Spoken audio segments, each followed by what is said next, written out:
It's important that you carry your life, throughout your life, you carry it on in a way that holds high standards, in the way you look to go and pass that on to your children. And they pass it on to their children.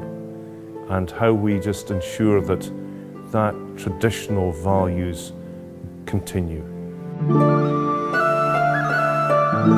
There's the passion that my grandfather, my great-grandfather have put into the business, and you can still feel that in the business now. Each cask of whisky is like a child. I've got 4 children.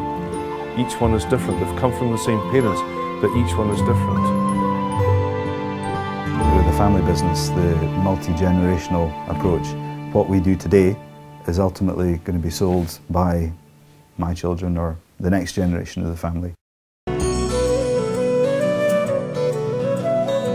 Gordon MacPhail butelkuje whisky Single Malt od ponad 118 lat. To prawdziwa skarbnica szkockich trunków. W swych magazynach gromadzi stare beczki, których próżno szukać w murach wielu destylarni. W jednej z najstarszych z nich, o numerze 1369, przez 66 lat leżakowała whisky z destylarni Glen Grant. Gordon MacPhail, whose cask this is, they would have sent the cask to Glen Grant Distillery and had it filled for their own use. W tym czasie Gordon MacPhail zarządzał John Urquhart, przodek dzisiejszych właścicieli firmy. To on, jako jeden z pierwszych, dostrzegł jakość whisky Single Malt.